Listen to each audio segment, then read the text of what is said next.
આજના યુગમાં અનેક પ્રકારની છેતરપિંડીના કિસ્સાઓ સામે આવે છે. સાયબર ફ્રોડ થાય છે, ઓનલાઈન છેતરપિંડી થાય છે. પરંતુ રાજકોટ નજીકથી એક અનોખો કિસ્સો સામે આવ્યો છે, જેમાં સર્વજ્ઞાતીય સમૂહ લગ્નનું આયોજન કરવામાં આવ્યું હતું.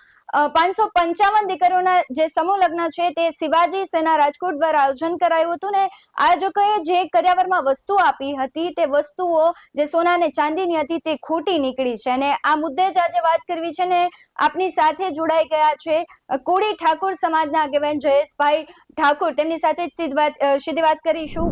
આજના યુગમાં જયેશભાઈ અનેક પ્રકારની છેતરપિંડી થતી હોય છે, ત્યારે અવારનવાર જે સમૂહ લગ્ન હોય છે તેમાં દીકરીઓ સાથે છેતરપિંડી થાય છે ને ફરી એવો જ કિસ્સો સામે આવ્યો છે. ત્યારે જયેશભાઈ, આ ઘટનાને તમે કઈ રીતે જુઓ છો? આ ઘટના ઘણો સમયથી ચાલતી હતી કે ભાઈ ખોટા દાગીના, ખોટી ચીજ વસ્તુઓ, કરિયાવર તૂટેલી અને મંડપો વાળાને અને આ લોકોને પૈસા મળતા નથી, આવા વારંવાર વિડીયો થતા રહેતા હતા અને ઘણો સમયથી ચર્ચા હતી. ત્યારે મારી પાસે ન્યાય માટે લોકો આવ્યા કે ભાઈ જયેશભાઈ, આ બધી વસ્તુ ખોટી થાય છે. પછી સમૂહ લગ્નના ઘણા આગેવાનો પણ મારી પાસે આવ્યા કે ભાઈ જયેશભાઈ, જે સાચા લોકો જે સમૂહ લગ્ન કરતા હોય, જે સાચા દાતાઓ જે હોય છે, તો આમાં એની પણ છાપ ખરાબ થાય છે. એટલે તમે આની નજરે ચડાવો, કારણ કે જે વસ્તુ જે સમૂહ લગ્નમાં જે ગરીબ પરિવાર હોય, જે સમૂહ લગ્નમાં જતા હોય, હવે એ લોકો 21,000 રૂપિયા, 20,000 રૂપિયા એવા ડબલ ફી, એટલે 40-50,000 રૂપિયા તો એ લોકો ભરે છે. હવે તો એની અંદર કરિયાવર કમસે કમ તમે ઘરે તો 25,000 માં ટોટલ કરિયાવર આવી જતું હોય. તો સમૂહ લગ્નમાં જાય અને જે દાતા તરીકે જેને દાન મળતું હોય તો એ જાહેરાત કરે છે કે ભાઈ તમને આ વસ્તુ દેવામાં આવે છે, અને એ વસ્તુ એના નામે તમને જો ભરમાવી અને ખોટી ફીસ લઈ અને તમને ખોટી વસ્તુ દેવામાં આવે તો આ યોગ્ય નથી. અને જે ચલો એક વ્યક્તિ હોય તો સમજણ, આવું બીજા કોઈ સમૂહ લગ્ન વાળાને પણ ભરોસો ઉઠી જાય, એટલે આ વસ્તુ બહાર આવી જરૂરી હતી મારી દ્રષ્ટિએ. સમગ્ર ઘટના સામે આવી, તમને લાગી રહ્યું છે કે છેતરપિંડીના નામે અને સામાજિક કાર્યકર્તાઓના નામે તે લોકો રાજકારણમાં પગલું માંડવા માંગતા હોય છે આવી સેવાઓ કરીને?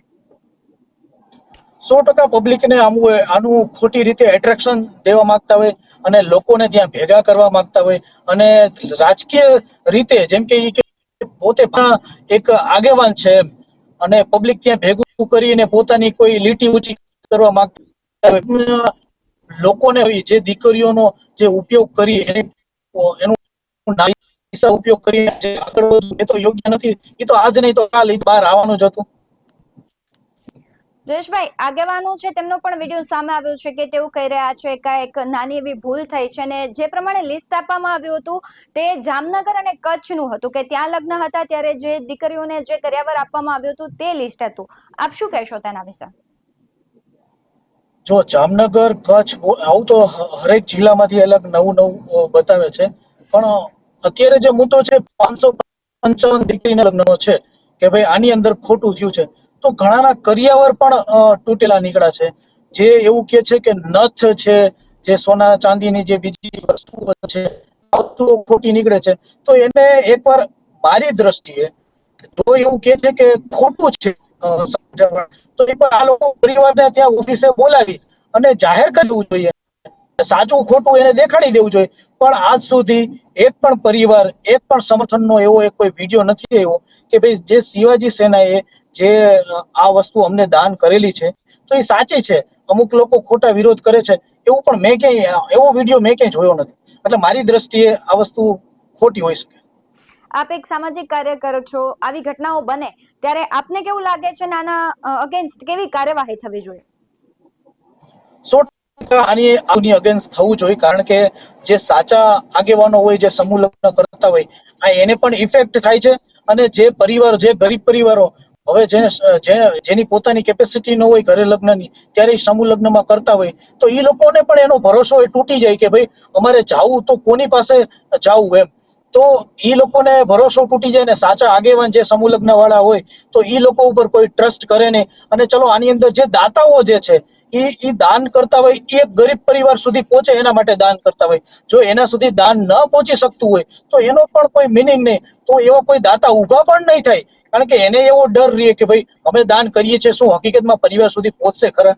એટલે આની અંદર જે પણ હોય એ બધું બહાર આવવું જોઈએ અને કાયદેસરની કાર્યવાહી મારી દ્રષ્ટિએ થવી જોઈએ. જી જયેશભાઈ, આપ જોડાયા તે બદલ આપનો ખૂબ ખૂબ આભાર. જે પ્રમાણે વાત કરવામાં આવી કે સેવાના નામે છેતરપિંડી કરતા લોકો છે તે વધી ગયા છે, એટલે જે સાચી સેવા કરે છે ને આવું આયોજન કરે છે તેના પરથી લોકોનો વિશ્વાસ ઉઠી રહ્યો છે. જે સાચા દાતાઓ છે, સાચું આયોજન કરે છે, ગરીબ દીકરીઓ છે તેને કહેવાય કે એક આશા હોય કે તેમના લગ્ન સારા થાય, ને જે દાતાઓ છે તે સેવા કરીને આ દીકરીઓને પરણાવતા હોય છે, પરંતુ અમુક આવા ગણ્યા ગાંઠ્યા લોકો છે જે દીકરીઓ સાથે પણ છેતરપિંડી કરે છે ને આવા કિસ્સાઓ સામે આવે છે ત્યારે સેવા ઉપર અને જે દાતાઓ છે તેના ઉપર અનેક સવાલો ઉભા થતા હોય છે. આવા જ વધુ અહેવાલો સાથે ફરી મળતા રહીશું. તમે અમારી યુટ્યુબ ચેનલને સબસ્ક્રાઇબ કરવાનું, અમને ફેસબુક અને ઇન્સ્ટાગ્રામ પર ફોલો કરવાનું ભૂલશો નહીં. બાકી નવી અપડેટ્સ મેળવવા માટે આપ જોતા રહો BS9 TV ન્યૂઝ. નમસ્કાર.